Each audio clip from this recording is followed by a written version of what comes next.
Të nderuar shikues, përshëndetje. Revolta arabe nuk u solli atë që pretendonin udhëheqësit arab, përveç shkëputjes nga perandoria osmane. Kushtimisht thënë, sapo u çlirua nga ndikimi osman, arabët ranë nën sundimin britanik dhe francez. Këta të fundit vetëm i shfrytzuan arabët për t'i luftuar osmanët dhe në fund nuk ju dhanë asgjë nga ajo që ju premtuan, por përkundrazi gjitha tokat arabe ranë nën pushtimin britaniko-francez, të cilët i ndan ato toka, pra tokat arabe mes vete. Britanikët e siguruan pozitën e tyre në lindjen e mesme gjatë viteve mes dy luftrave botërore me anë të sundimit të tërthort. Francezët përdorën një politikë të ndryshme. Politika e Francës e sundimit të drejt për drejt e vendosi autoritetin vendimmarrës në duart e komisionerit të lartë dhe siguroi pak hapësirë për politikanët lokal për të praktikuar vetqeverisjen. Kështu, periudha mes dy luftrave botërore do të sjellë kryengritje arabe për pavarësi dhe vetvendosje. Arabët nuk arritën të mbajnë gjallë ose të rikthejnë unitetin kombëtar dhe u përçanë në disa shtete. Pavarësinë deri në vitin 1945 thuajse e fituan të gjithë, por jo dhe të drejtën e vetvendosjes. Hija e ndikimit të dy fuqive të kohës edhe sot qëndron mbi lindjen e mesme.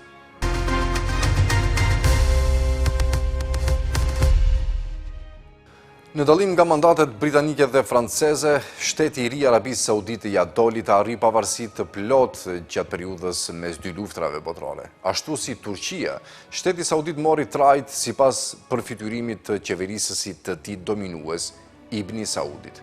Por ndërsa Ataturku imponoi një shekularizëm të pamëshirshëm Turqisë së mes dy luftrave botërore, Ibni Saudi e ngriti shtetin e tij të ri mbi doktrinat e Islamit vehabit. Origjinat e rendit të ri politik arab duhen gjetur te rilindja e lëvizjes vehabite në udhëheqjen e energjike të një luftëtari apo shtetari të jashtëzakonshëm, siç ishte Abdulaziz Ibni Saudit. Ndërkaq alanca e shekullit të 18 midis doktrinës reformiste puritane të Mohamed ibn Abdul Wahabit dhe aftësisë ushtarake të shtëpisë së Saudit ka qenë dhe vazhdon të jetë shtylla e shtetit saudit edhe sot. Ndonse pashai shqiptar Muhammed Aliu e shpërndau lëvizjen, ajo nuk u eliminua. Rilindja politike e vahabizmit nisi në vitin 1902, kur Ibni Saudi mori qytetin e Riyadit, fortesën e rivalëve të tij kryesor në provincën e Nejdit. Nga fundi i shekullit të 18, në vitet mes dy luftrave botërore, Britania e Madhe ishte fuqia kryesore europiane përgjatë brigjeve të Gadishullit Arabik. Nga fundi i shekullit të 18, në vitet mes dy luftrave botërore, Britania e Madhe ishte fuqia kryesore europiane përgjatë brigjeve të Gadishullit Arabik. Britania kërkoi të mbrojë komunikacionet e saj imperiale, duke hyrë në një varg traktatesh me shejhet sundues të Kuvajtit, Bahreinit, Katarit dhe Omanit, e duke vënë cepin strategjik jugor të Gadishullit nën kontrollin e drejt për drejt britanik si protektorati i Adenit. Britania u kujdes pak për brendësinë e vendit, përsa kohë që bashkimet e paqëndrueshme fisnore nuk e kërcënonin stabilitetin e sundimtarëve përgjatë bregut. Në mbarim të luftës së parë botërore, sistemi britanik i perandorisë me traktat u duk të jetë duke i përmbushur objektivat e veta në Arabi. Alati kyç i Britanisë, Sherif Husseini, doli nga lufta si mbreti i Hijazit, një status shumë më i vogël nga që mendonte se i ishte premtuar, por një status që ishte i detyruar ta pranonte. Megjithë këtë, dobësitë e Huseinit si një sundimtar e bën atë shpejt jo popullor midis banorëve të Hijazit. Por më tepër, ndërsa sistemi jo i mirëpritur i mandatit e zëvendësoi sundimin osman në territoret arabe, Huseini do të shihej si një tradhtar, rebelimi i të cilit kundër sultanit kalif kishte kontribuar në humbjen e perandorisë osmane dhe në pushtimin britanik e francez të provincave të saj arabe. Reputacioni i Huseinit u rënua mëtej, kur pak ditë pas heqjes së kalifatit nga Turqia në vitin 1924, ai e pretendoi titullin për veten.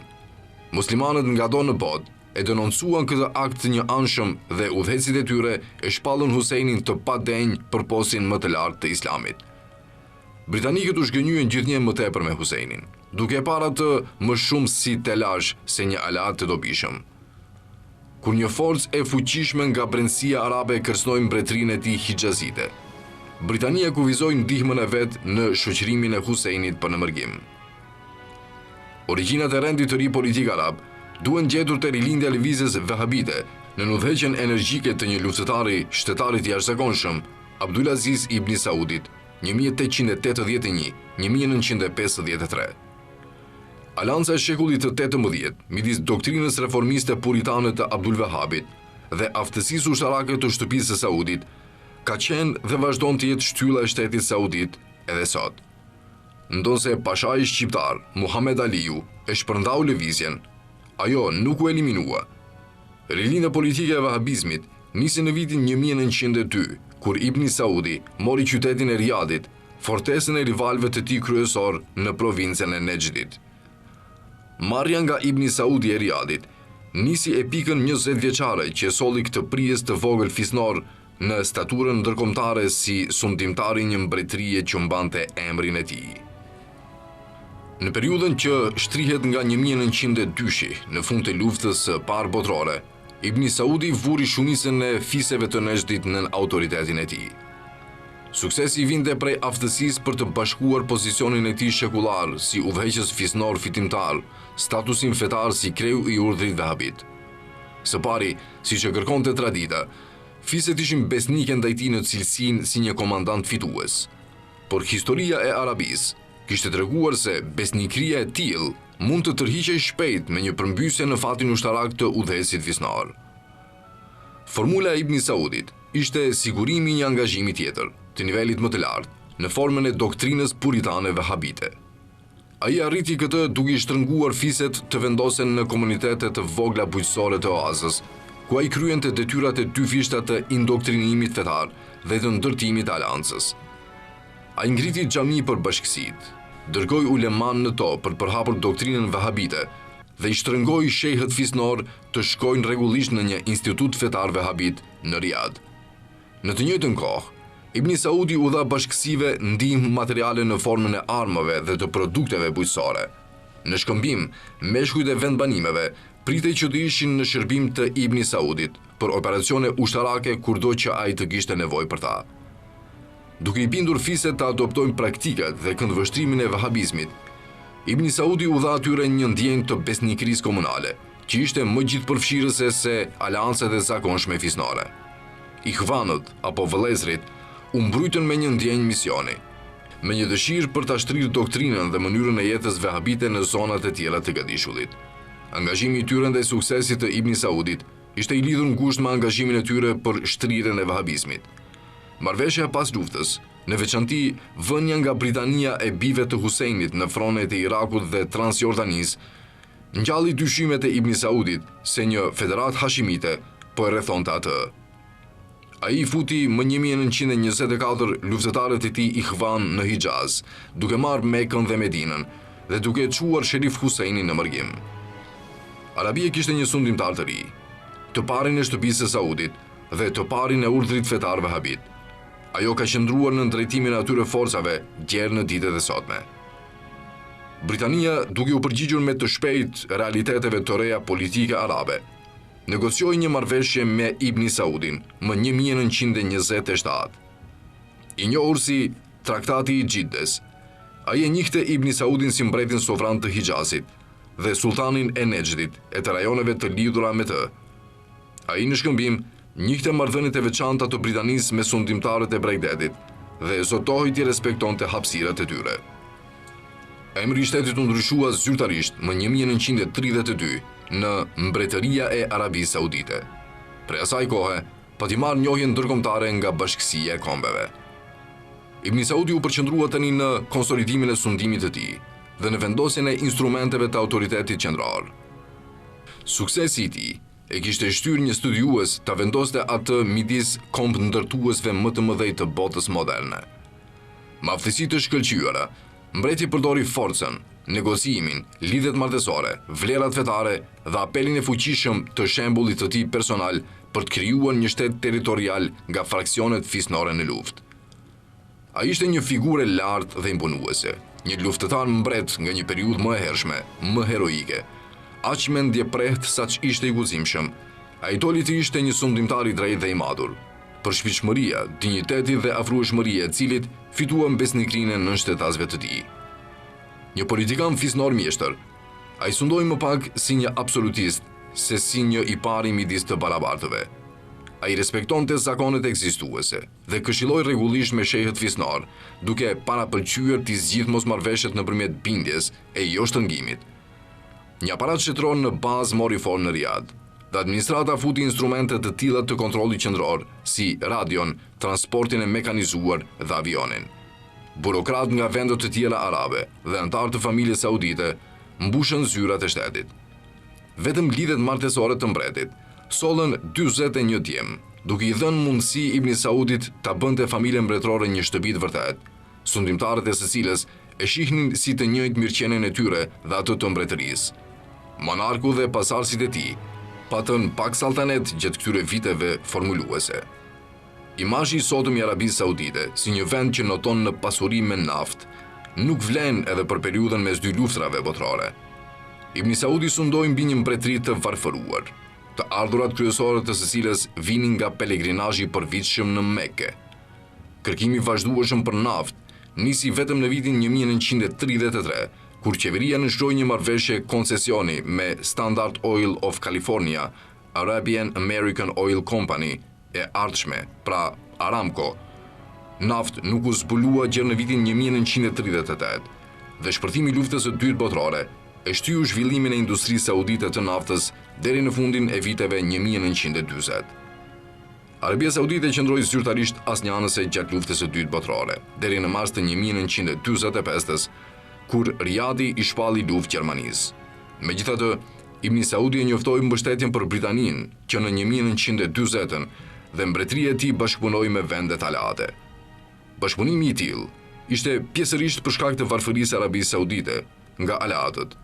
Vitet e luftës ishin tmerrsisht vështira për Arabinë Saudite, ndërsa numri i njerëzve që bënin pelegrinazhin e përvitshëm në Mekë ra në mënyrë të theksuar, duke i tkurrur fort të ardhurat. Britania dha subvencione të drejtpërdrejta për ta mbajtur vendin në këmbë, dhe Shtetet e Bashkuara të Amerikës dhanë subvencione të tërthorta. Në të vërtetë, vështirësitë e kohës së luftës mund të kenë shtruar udhën për begatinë e dekadave pasuese. Qeveria amerikane u shqetësua për shtërimin e rezervave të naftës në SBA gjatë luftës dhe i rinisi përpjekjet për të shtrirë operacionet e saj të naftës në Arabinë Saudite. Statusi i Ibn Saudit ndryshoi nga ai sundimtarëve të tjerë arab pas luftës së dytë botërore dhe i dha atij një legjitimitet që atyre mungonte. Ai e kishte shtuar mbretërinë e tij nëpërmjet përpjekjeve të veta dhe ndryshe rivalëve hashimit nuk ishte njollosur me bashkëshoqërimin me mbështetjen europiane. As mund të akuzonte kush atë se lejoi imponimin e një kushtetutë të importuar shekullare europiane në hapësirat e tij. Në vend të kësaj, sundimi i tij mëshironte traditat vendase të politikës fisnore dhe islamit vahabit. Edhe pse struktura administrative e mbretërisë lindi nga dekretet që Ibn Saudi nxorri për një larmi çështjesh, sistemi ligjor saudit u bazua në sheriatin. Vëmendja e mbretit për mirëmbajtjen e qyteteve të shenjta dhe kujdesi që ai tregoi për ta lehtësuar pelegrinazhin e përvitshëm në Mekë e rritën më tej reputacionin e Arabisë Saudite si një shtet shembullor islam. Atributet e mbretit ndërvepruan për t'i dhënë fuqi atij që t'i jap formë një shteti unitar në Arabi. Ai shtet mbeti fisnor, konservator, i prirur për të parë veç nga vetja, por pikrisht ekzistenca e tij ishte një arritje dhe qëndrueshmëria e tij është fal bazave të vëna nga Ibn Saudi.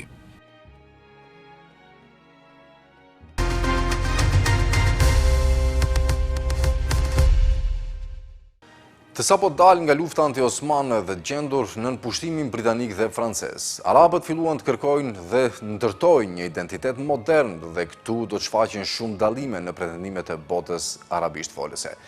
Tre përgjigje të gjëra për këto pyetje mbizotruan ligjërimin politik dhe intelektual gjatë periudhës mes dy luftrave botërore, regionalizmi, uniteti panarab dhe solidariteti islam.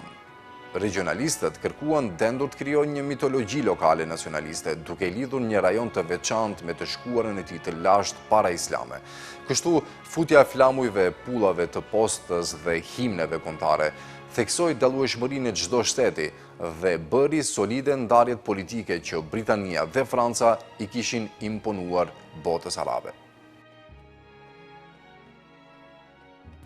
Gjendja mes dy luftrave botërore në lindjen e mesme kërkonte një rimodelim të besnikrive politike dhe komunale të arabëve.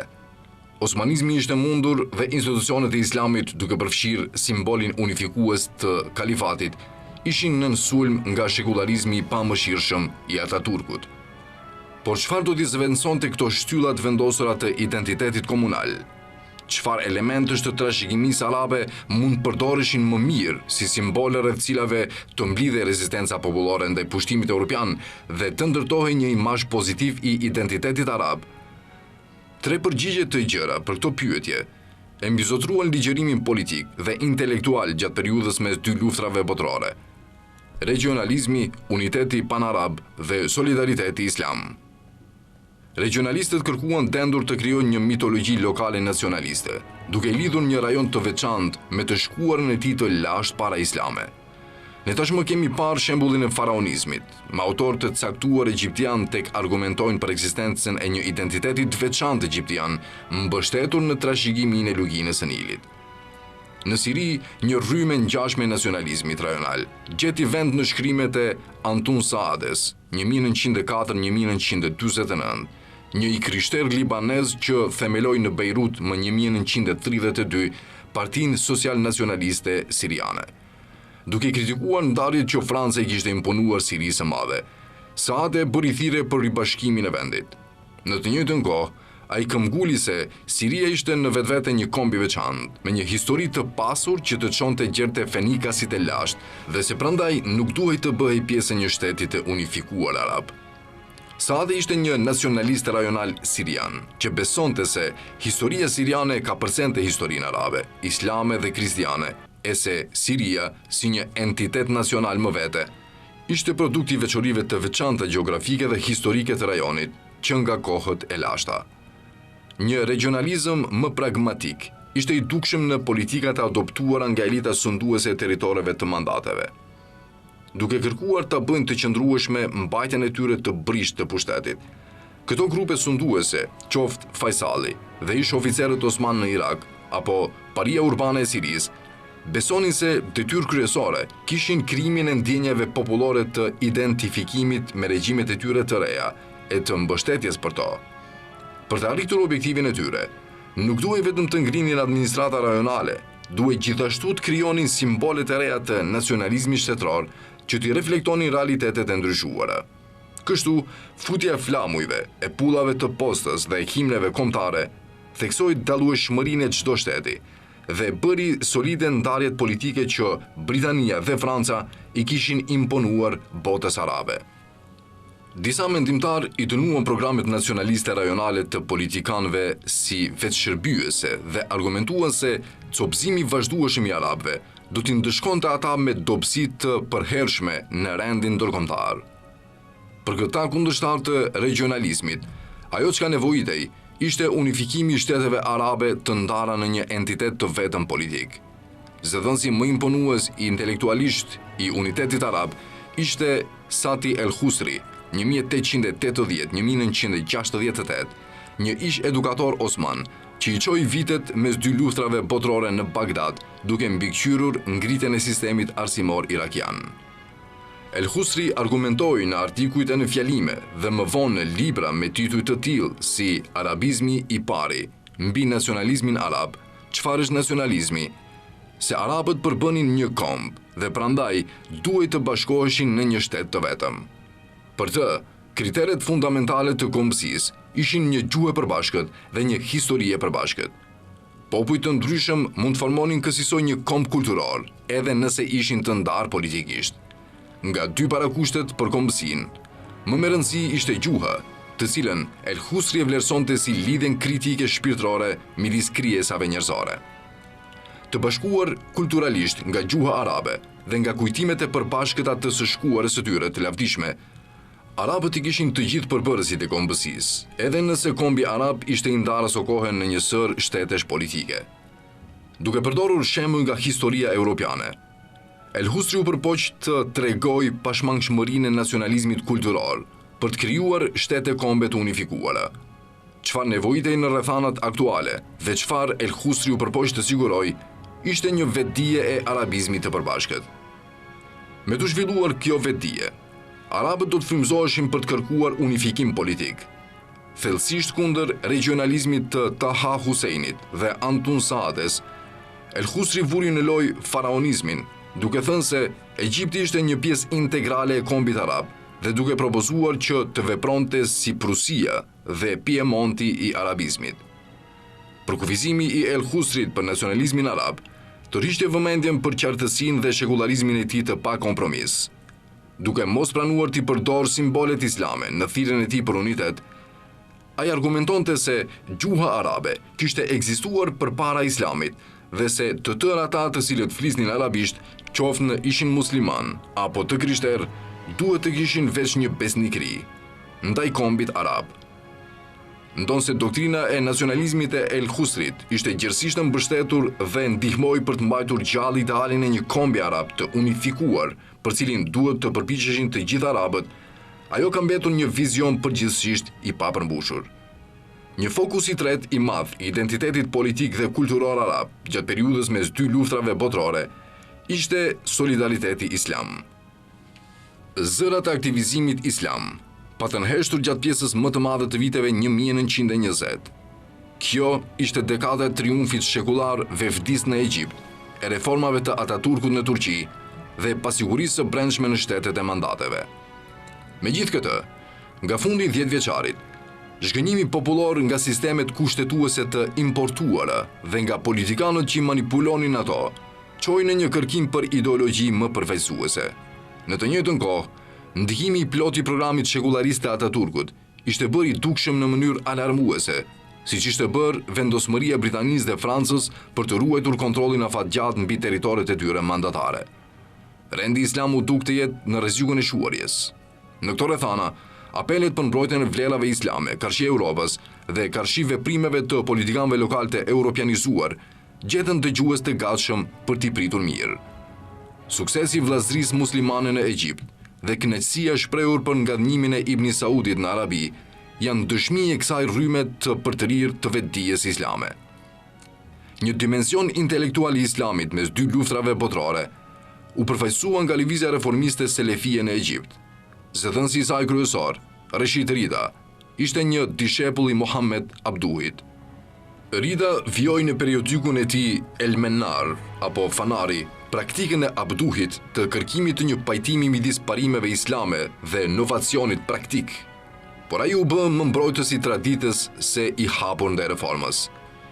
Sido që El Mennar vazhdoi të merrej anëmban bashkësisë islame si një zë autoritar mbi çështjet e fesë dhe shoqërisë, lëvizja selefie si një e tërë e humbi kontaktin me përpjekjet e Abduhit për të pajtuar islamin me modernizmin dhe në vend të kësaj adoptoi një këndvështrim më të ngjashëm me vehabizmin dhe me konservatorizmin e El Eserit. Shkrimet e Ridës nuk frymëzuan emocionet popullore.